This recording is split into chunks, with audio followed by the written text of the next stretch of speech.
You ready to get to it? ZOOMCAST. Log in and check it out. Boy, oh boy, we are on live. Welcome everybody to episode 28 of this humble little ZOOMcast. I'm Matt Grima, and today we have a special guest in the building, rolling in out of the Bayside division. I'm telling you, one of the more liked, one of the more outgoing personalities, gregarious in her nature, always positive, and always with a smile on her face. The great Dahli Woosnam. Welcome to ZOOMcast, Dahls.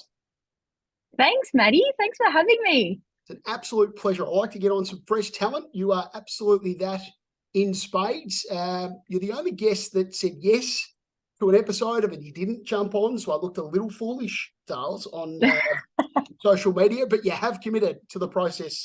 Episode 28, we're thrilled to have you. Thanks for popping on. No worries. I'm sure the anticipation for everyone was just absolutely killing them. You know what? I love how I say we are thrilled to have you. There is no we. This is me. I hit record, I hit stop, I upload Spotify, iTunes, anywhere you get a good podcast. You're going to find this episode and several others.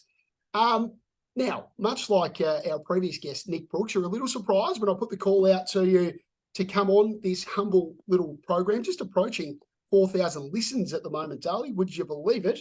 Most of them, Marcus Ciminello during COVID, so thanks to that, man. But quite seriously, 8 years in the game now at Marshall White. I think you had a year up in the Gold Coast, if I'm not mistaken. So I'm going to call you a 9-year veteran of the real estate game. I'm so excited to have a chat to you, quite seriously, and your journey through the ranks. As I said, you're one of the more outgoing, fun, happy, gregarious personalities in the entire Marshall White company. But for those who may not know you or don't know you as well, why don't you take us back to the beginning? How the hell have you landed in our little game called real estate? Sure. Okay, I'll start from, I was born in Melbourne, moved to the Gold Coast when I was 1 with my mum, my dad, and my brother. Yep. Not my decision, obviously. And grew up there, went through school and high school, was probably a little bit more on the naughty side. Didn't enjoy school all that much. Probably got up to a bit too much mischief. Nearly left school in year 10. Did you a rebel?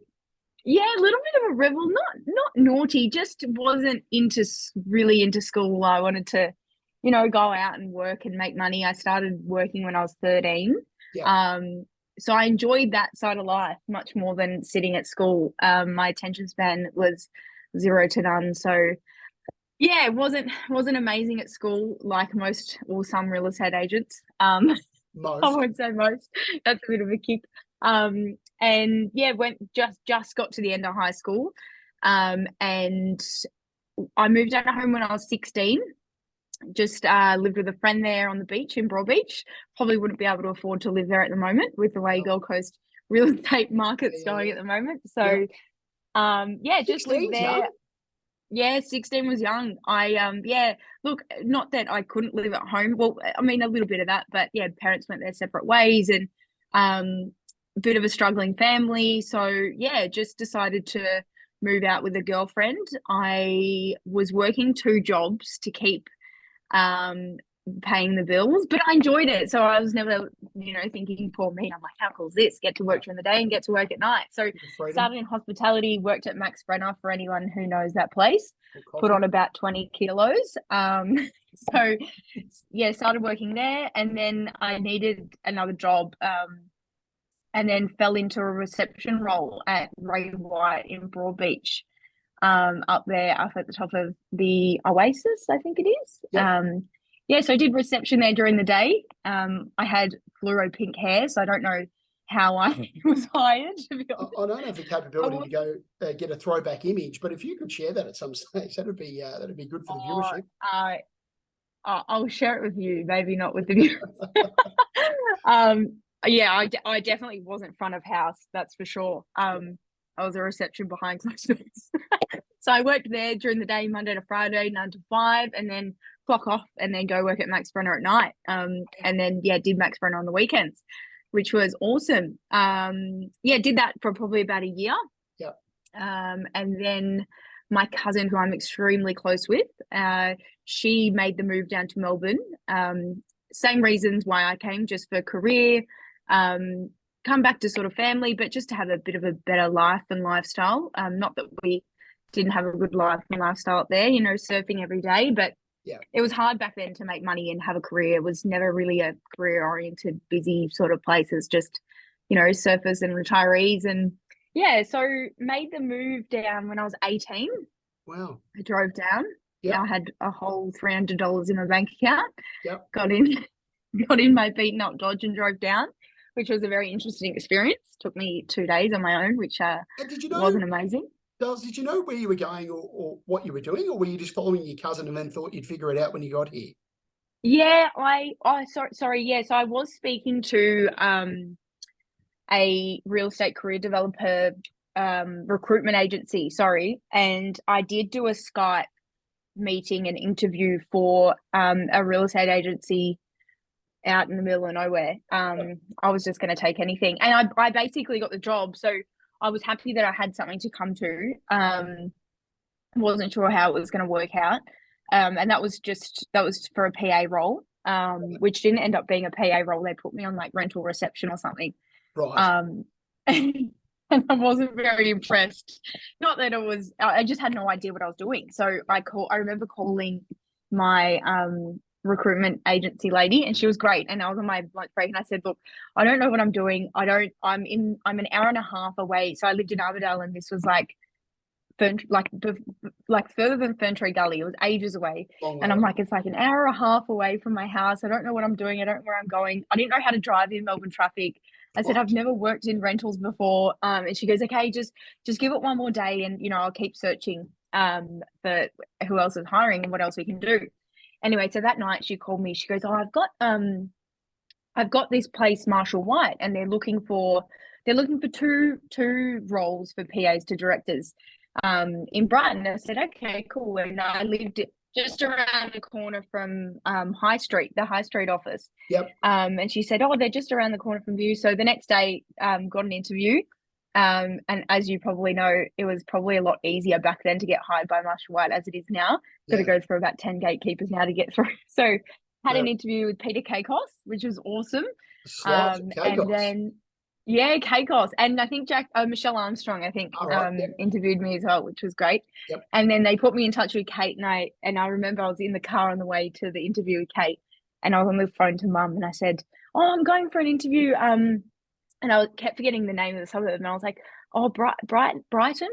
And Mum's like, Brighton? Oh my goodness. And it was almost like she almost said it without saying it, like, you can't go to Brighton. Like, you're not going to be in Brighton. Like, are you kidding? Who do you think you are, sort of thing? It was quite funny. So yeah, I met Kate across the road, and we just spoke for like 2 hours, and we hit it off, and yeah, it was awesome. And then it wasn't even an interview. It was just a chat. It was a total yarn. And then she's like, okay, when do you want to start? And I was like, oh, this is great. So that's how I ended up. You've never seen two personality types that are more aligned in terms of your energy and the way you present, the way you speak. It's if you said to me that Kate's my sister or my cousin, most people I think would believe you. So the fact that you met completely randomly through a real estate recruitment firm, and then Kakos, Michelle Armstrong through to Kate is pretty extraordinary. I almost thought that you might have had a relationship prior to joining Marshall White. Well, you probably would have thought so if you saw the look of me back then. I definitely wasn't the Marshall White standard, that's for sure. But I thank God every day for her taking me in and her being in my life. Everyone says that we're like twins, and I'm like the mini version of her. Yeah. But yeah, I mean, I've probably molded into a bit of her over the past 8 years anyway. So yeah, that's how I ended up here, Maddie. That's a great 8 years later. Great story. I celebrated 8 years at Marshall White the other day, and Damien O'Sullivan and the team down at Albert Park were sharing some of my old profile pics coming through the rank styles, and I had a little Cody action. I had a sort of mohawk looking thing. I had a lot to work on, put it that way. I think I still do, by the way. But anyway, you roll with what you've got. No, don't be silly. We should compare photos. Yeah, we will actually. We will. So that synergy with Kate early days. I mean, clearly, yeah, she an REB top 50 agent, one of the most successful agents in the state, male or female. The volume that she was putting through the door and the numbers that she writes on a consistent basis are no joke. You would have, for for all intents and purposes, you would have been put in the deep end pretty quickly to find your feet, deal with the caliber of client that she deals with, and the caliber of homes as well. Oh yeah, big time. It was full on, and as you know, from Woe to Go at Marshall White, it's probably 5 times as much work as any other EA would have done at any other agency. Like, we just do everything so detailed and so full on. So yeah, it was intense. It was probably a little while until I actually started speaking to the clients. Yeah. I was allowed to speak to the clients until I understood the language and everything. But I learned so much in such little time, which was awesome. But yeah, really stressful. And believe me, I made some mistakes. I don't know how I stayed employed. Yeah, right. Okay. So are you prepared to roll with on Zoomcast for the listeners? Nothing bad. Just nothing like naughty. I just silly mistake. Like, I remember I sent an email blast, and this was back in the day before Box and Dice, and I downloaded a spreadsheet of all of her clients. Call it maybe 350 clients, email addresses. Highlighted all the email addresses, typed up this awesome email. Kate's like, yep, awesome email, sounds great. Send it off. Yeah. I put every single email in CC instead of BCC. Shit. So that was like, people were shooting back, this is a privacy breach. And I'm like, yeah, oh, my life's about to end. Literally. Yeah. So that's one of them for you. Yeah. It's nice. It's nice to humanise, some of the top performers with some of the mistakes that they made. I make plenty day to day, but I'm not going to share any of them on here, I can tell you. So as that relationship with, and we're talking about the great Kate Strickland, for those who may not know, by the way, one of the directors and powerhouses out of the Marshall White Bayside division.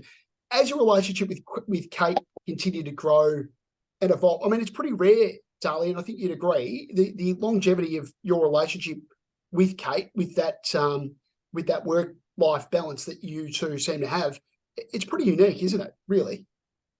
Oh, so lucky. Like, I don't feel like I've worked a day in 8 years. Not only because I love my job, but I love who I work with and who I work for. And yeah, like, it's so much flexibility. She's amazing.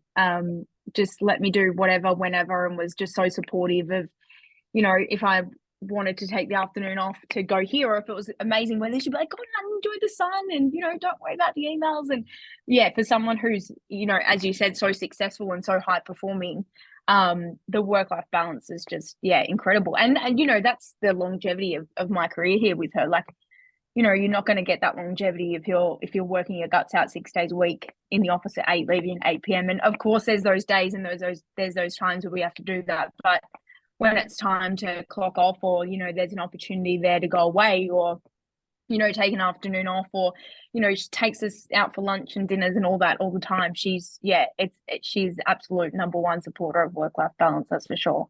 Amazing. We don't want to make this an advertorial for Kate Strickland, by the way. She'll get her own Zoomcast at some point. Yeah. So she did one. Sorry, she did.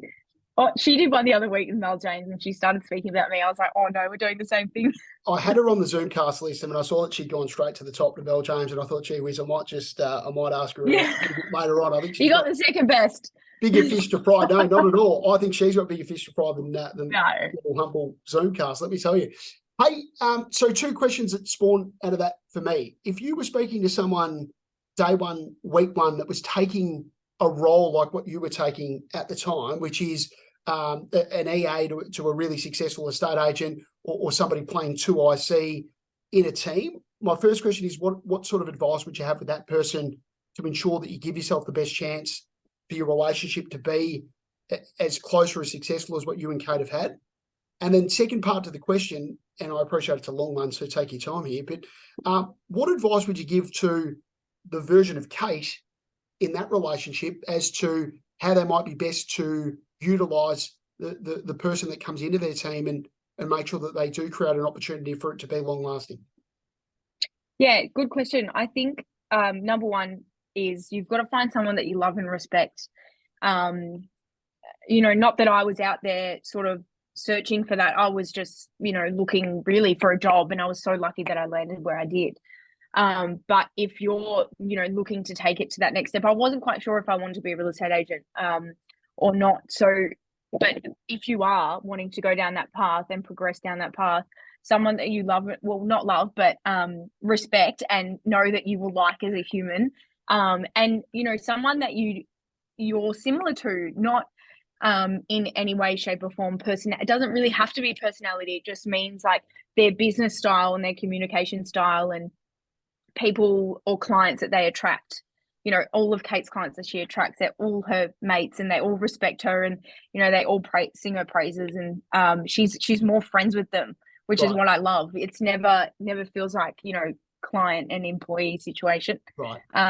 So that's number one, someone that you would like to learn from, not just him because he's number one and he writes a lot of business. It can't work like that, and you won't have longevity. And what was the second part to your question? Sorry. What would be my advice to Kate? Or a version of Kate in a team that's looking for some help. If you could grab them and say, hey, when you put this person on, here's what I'd advise you do to give them the best opportunity you can to succeed.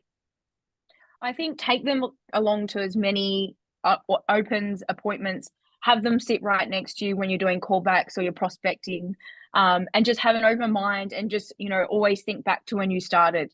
Never have expectations that they're just going to get it straight away, because, I've seen some of the guys come through here that were just so green, and now they're amazing $500 to $1 million riders, and they always came in and people were just like, oh god, what's this guy doing? He doesn't know what he's doing. And it doesn't take long if you're shadowing the right sort of person that you can almost replicate without being fake, with being genuine. But if you can be a sponge sitting next to someone and copying their style, it won't take you long, as long as you're out there and you're creating the momentum and you're going to opens and appraisals and everything like that. I would just say keep an open mind and bring them along to everything. Even have them in the car, like while you're driving around, like if you're going to get lunch or you're going to an appointment, or even if they can't necessarily come into the appointment, say, come in my car, bring your laptop, bring your phone, whatever you need to do.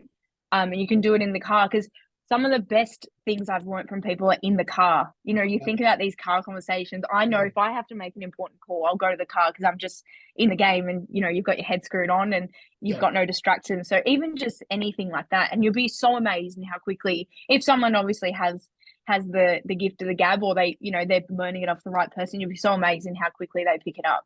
What a great couple of sentences there. That is absolutely right.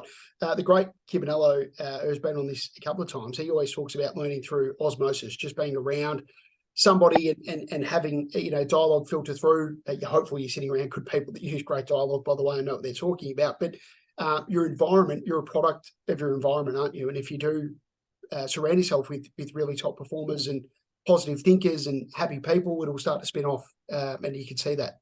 For sure. 100%. And most of us are very much people, us real estate agents. We have to be. So we've all got some sort of similar characteristics. We're not people that, like, we didn't go to uni for a reason, or some people did, and some people failed and came into real estate because they're people, not numbers people. But that's how people learn, is they want to be around what they want to be, and they're hands on. They're not like learning off a computer screen, or some people learn better in different ways. But I think for me, that's the 100% hands down how I've learned everything. It's just shadowing and listening.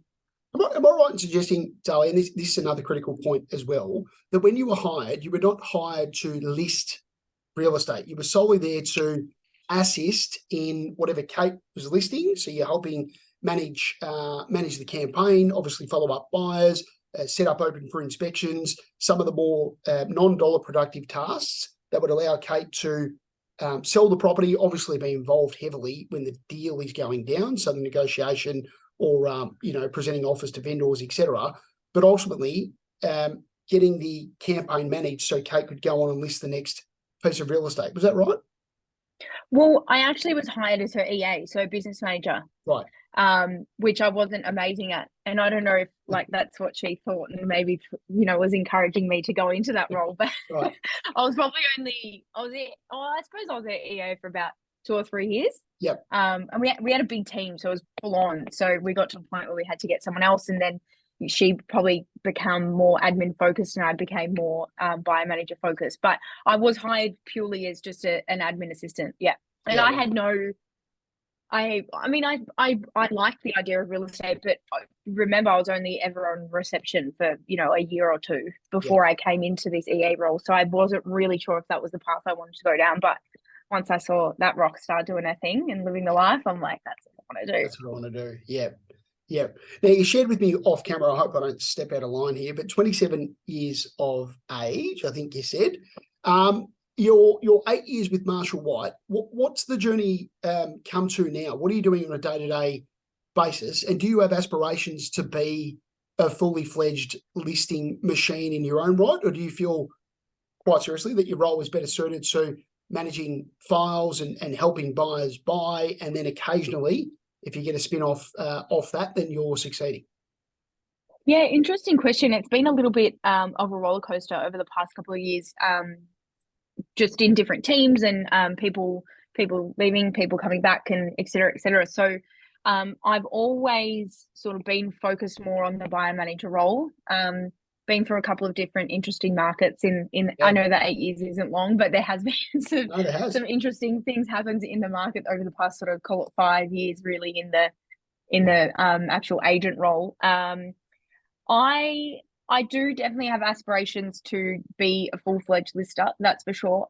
But I really, really enjoy doing the buyer manager role. I like being hands-on. I like growing those relationships with the buyers. And, there's nothing better than introducing a buyer to an off-market property that they absolutely love. And they just go, I would have never found this without you. And that's what I feed off. That's what brings me joy. And that's why I love what I do. Of course, and then there's the other side of getting an incredible result on auction day. But I think there's just something special about the buyers, because they're probably a bit more vulnerable than the sellers, and you feel like you're really, really adding value to what they're doing. So yeah, I think it's a bit of both. Like, I went through a bit of a phase at the end of last year where I was listing a fair bit, thanks to a few referrals, which was good. So I was doing a fair bit on my own, which felt great and I loved. And now I'm probably balanced maybe 70-30 between managing listings and having my own listings and prospecting. But I think it is important to really focus on what you want to do, of course, because you can get bogged down in managing listings. But if you really do want to grow your database and be a lister, then you really got to give a lot of your time to that prospecting, because that's what I've noticed in my careers. Just once I'm getting into managing listings, my prospecting falls off, of course. So can I explore the campaign management, buyer management side of your career? Again, I'm not trying to embarrass you. You're one of the best in the company at doing this in a market that's turned. So, and when I say turn, obviously interest rate hikes are having the biggest influence on what we're doing day to day, but that's clearly affected stock levels at the moment. So buyers aren't spoiled for choice. There's clearly a lack of genuinely good opportunity around buyers in the market who, for whatever reason, are genuinely there to want to buy. How are you getting buyers to the start line at the moment, and how are you managing campaigns in terms of communication with maybe the listing agent or the vendor themselves? When you say getting to the start line, do you mean offers, or do you mean getting them in the... Yeah, either way, either an offer in a private sale scenario, or getting them to the start line of an auction campaign, or just having them be in a position where they might want to do something and make an offer that could hopefully be acceptable to that seller. I think from the point of meeting a buyer, whether you've met them before or they're a new buyer and that you haven't met them yet, I think from the first point of contact, it's so important to just, instead of doing a callback, don't have like the mentality of having to get through them all, because there's so much stuff that people don't tell you. If you're just going, what did you think of that house? Okay, cool, see ya. There's nothing like, I just dedicate my entire Monday to callbacks, even sometimes half of a Tuesday, like after a sales meeting on a Tuesday.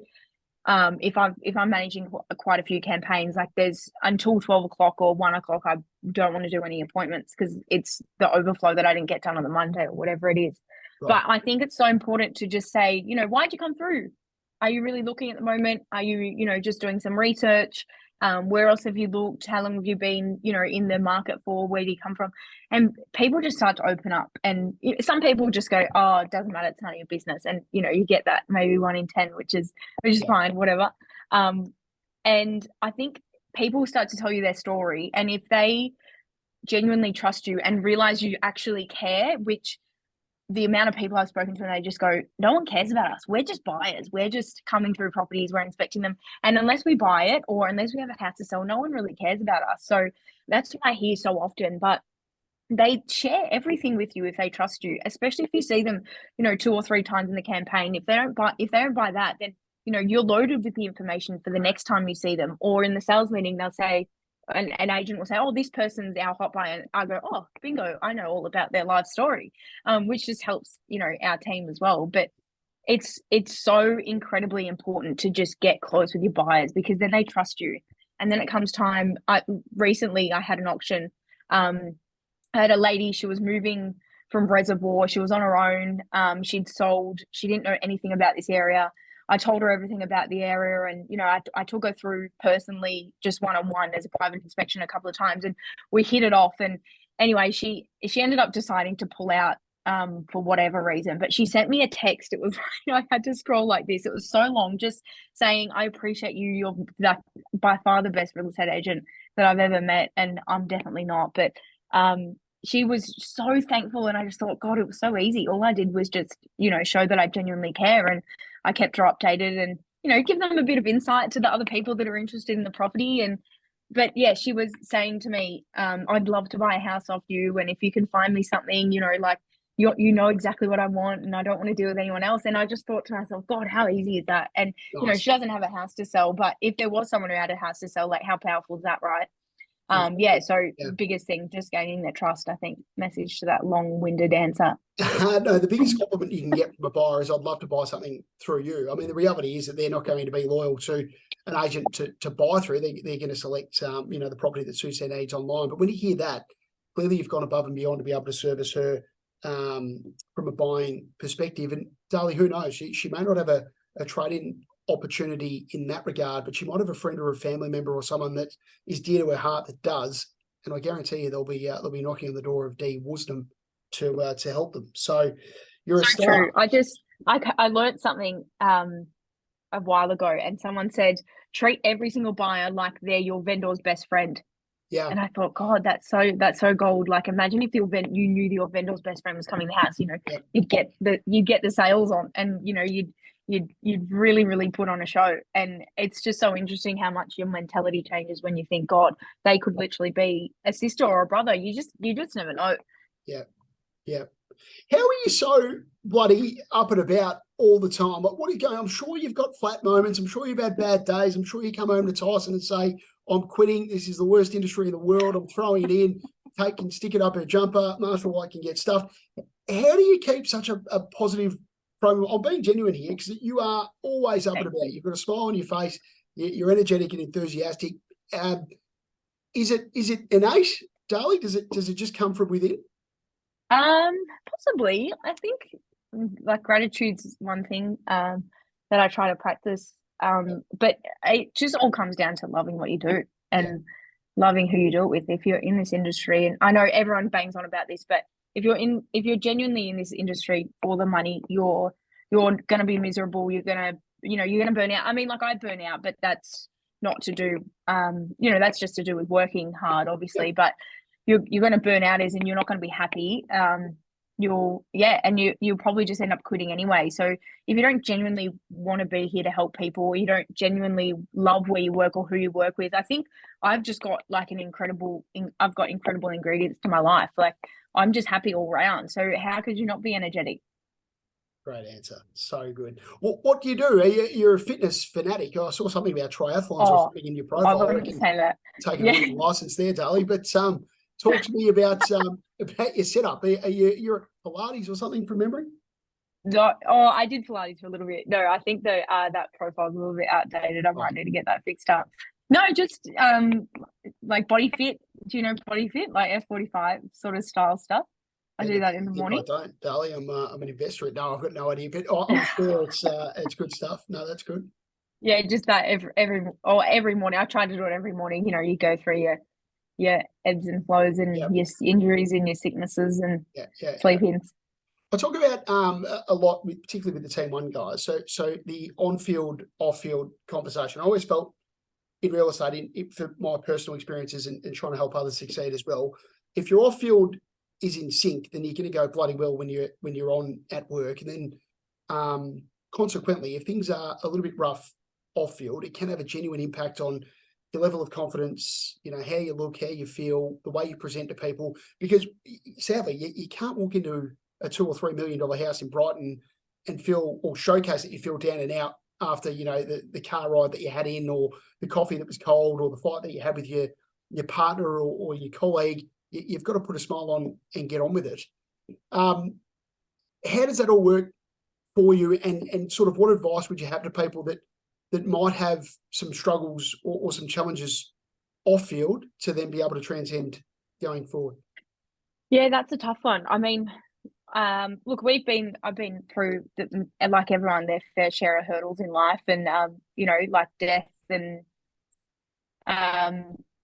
financials and all the rest of it. So and everyone goes through those patches in life, but I think you need to just really dumb it down and really just take a minute to realize, have I got a roof over my head? I'm working in, you know, the best industry. Who can go into an industry and not have to study at university for 10 years and can make an unlimited amount of income to give you the freedom? As I said before, it's not about the money, it's about loving what you do. Like, who can come in and just have the flexibility to go home at 12 o'clock that day if they're feeling like crap, or, you know, have a sleep in or anything like that? But I think you just really need to dumb it down and just realize what you do have, not what you don't have or what you're going through, and just be grateful that you are where you are today and you're not, you know, in the slums of India with no legs. Yeah. Basically. Yeah. You got an amazing amount of gratitude, and you can simplify it pretty quickly as to turning it to what you do have, and then how grateful you are to have it. So that's really well said. 100%. Talk to me about you're engaged, and I think you're set to be married next year, if I'm not mistaken, to the great Tyson. You've got Ollie, Frankie, who are fur babies, and I'm on that train myself with the little miniature schnauzer in Ted. But have you just added Frankie to the mix? Is that right? Ollie, we've had Frankie. Frankie's 5 tomorrow, so she's a big 40-kilo Rottweiler. So she's very much our fur baby, and Ollie is a 6-month-old golden retriever who is a new addition. Came into the family in January. So yeah, it's absolute chaos. It's so funny. I always think, do you know down Kerford Road how there's that big grass? Yeah. We always walk down there, whether we go to the lake or we go up to the beach, and it's just chaos. We've got leads going everywhere, and one dog's always attacking the other one, or we're just it's full on. And I always think to myself, I wonder if any of the guys I work with ever see me. Usually I'm just in like my trackies with my hair in a bun, and I always think to myself, God, there's so many cars that come past. I wonder who just looks at us and be like, who are these crazy nutbags? What does Tyson do for a crust? He has a third-party insurance assessing company. It's really confusing. So not insurance. He does the other side, so panel beaters. So like not at fault insurance claims. Yeah, and he just opened a car hire business. So if anyone needs a car, if they've crashed their car, give me a call. Get you a car. Get you in a car. They might crash it listening to episode 28 of ZOOMCAST. Don't worry about that. Oh God, yeah, falling asleep. No, not at all. Hey, partner off field, I don't want to get too deep into your personal stuff, but you might have to pick up a call at 7:30 in the middle of dinner. You might have to step out, you know, whilst at your in-laws. You might have to miss something because of work commitments, or, you know, Kate's calling and needs you to help out with something. How do you balance that with Tyson? Has it been a challenge? Not necessarily.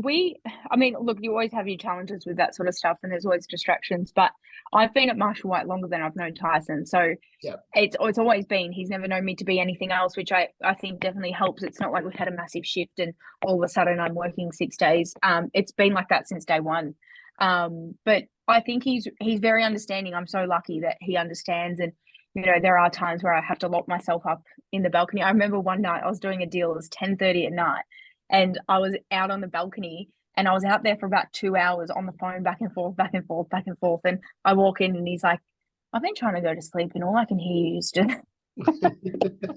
So I think I'm just lucky to have such an incredible fiance, and he understands. And yeah, there's things that we miss out on, but you know, he knows that it's my life, it's my passion, and it makes me happy, and you know, it gives us the freedom to have the life that we have. Yeah, well said. Well said. I'll have to give him a little plug and a mention, and I'm sure he's going to like that, which is good. Hey, I want to get into some of the non-serious stuff. You are a serious AFL tipster at the moment, and prior to this episode, well, here we go. She's going to pull out a Should I get it? Trophy. Yeah, please do. The only guest to bring a prop. They've dropped it off early. Yeah. What have you got there? What is that? No, that is, oh gosh, yeah, going to get me emotional. This is an award that the Brighton office brought in when our beautiful dear friend Jason Colley passed away. It's called the Jason Colley Award. Yeah. And I won it this year. Did you really? Yeah, it was such a special moment. I'm so grateful. What does the recipient of the Great J. Colley Award need to do? I get to sit this on my desk next to my big Patrick Cripps Wings poster. What did you do to win the award? Sorry. It was a bit of everything, I think. It definitely wasn't the most GCI in the office, that's for sure. Pilios took that out for the past 3 years. Yeah. I think they changed it up. They changed it up to suit. I love that, paying tribute to the great Jason Colley, and well done. You'd be pretty proud to win that, I would have thought. I was. It was very emotional. I did feel very special, that's for sure. Yeah, good on you. Good on you. But quite seriously, just going back, we'll take it to the non-serious stuff. The tipping comp, you are one of the more serious tipsters going around. You take your selections very, very seriously throughout the week. You're side messaging me a little, trying to throw me off the scent sometimes. You're pretty competitive in the tipping world. Now, you were on top when I did request that you come on ZOOMCAST. You had a shocking week last weekend. You've dropped back to fourth. Do you see yourself reviving? It's tough. It's really the top 10. It's a point the difference. I think the top is 58, and then the next 8 people is 57. So, it's really brutal. I've got a good percentage. What do you call the difference for round one? Yeah, the margin. So yeah, I've got a good margin, which is just keeping me up there. But I took a few roughies at the start, and Tyson always says to me, "If you're winning the tipping competition, you know nothing about footy." He's he might have. I think Drew Gill was flying at one stage. I said Drew was up there. He's 22nd now. I do remind him every time I come in on a Monday. You are one of the biggest Carlton supporters I've ever seen. You might be the only Carlton supporter to grace. Actually, no, Chiminello was on here, and a massive Blues man himself. They're falling in. And Tosti. And Tosti, of course. Gee whiz, there's been plenty of Carlton support on here. Quite seriously, who are you tipping on Sunday in the blockbuster against the Pies? Be a tough one. I genuinely believe we have what it takes to beat them, but it's all up here for us at the moment. So unless they get the wind blown up them, then I think Collingwood will take the win. Have you got the right man in the saddle? Do you believe in M. Voss? Oh, I believe in Voss. I don't believe in his game plan. Right. Okay. So I might need to tweak that to get the ball forward to the big Twin Towers. Yep. You're a star. So last one, I want to talk about belief, Dahli. You spoke so beautifully about your rise, quite seriously, coming out of the Gold Coast.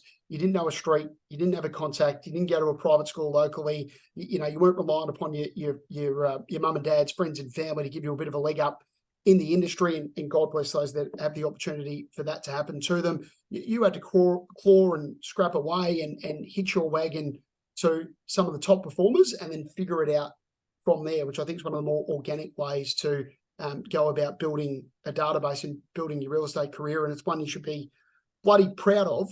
If I were to wind the clock back to the girl that came down from the Gold Coast and said, hey, you're going to be working in Brighton and you're going to be standing in some of Melbourne's most prestigious properties, dealing with some pretty serious hitters, what would you have said to me? I'd be like, there's no way. This girl. Yeah. And has it been hard to find belief in yourself throughout the course of your career that when you do stand in front of the caliber of people you do, in the caliber of properties that you sell, that you are now the best possible option for them? Yeah, 100%. It's one of the biggest things that I struggle with when I sit either in a lounge room or when I go to do my prospecting calls. That's the biggest mental block for me. I just always feel, like, do I deserve to be sitting in this living room? What's this person done to get this house and this successful, and what have I done? Why do I deserve to be sitting here and, pitching myself to sell it? Which is confidence, and confidence is everything. But I think I'm working on it now, big time. I work, Andy Nasser that works here, he's awesome. He went through the same thing. He came from nothing. His parents aren't successful. His parents are beautiful, but they really struggled, and so did my parents. And I just sort of think, why do I deserve this success? And I find it so hard to think I will believe that I deserve this success. Oh, sorry. You're right. You're there. Yeah, so it's a massive thing that I'm working through at the moment. I've got it written up on my board, belief on this just sold thing that sold a big property last year, close to 10, which was pretty exciting. So I always just look back on that, and I think I always just try to remind myself, I do deserve this, and I can do this, and I do have the skills to represent these people and to sell these properties. But I think it's huge for young people, not only young people but also females. I think we're lucky and we have a bit of an advantage in this industry, but you always have your doubts sometimes when you come across some big male CEO egos, which is a lot of fun. But yeah, it's a huge one for me, but working on it every day. And Drew and the team here are so awesome in pumping up my tires and really making me believe that I deserve the success.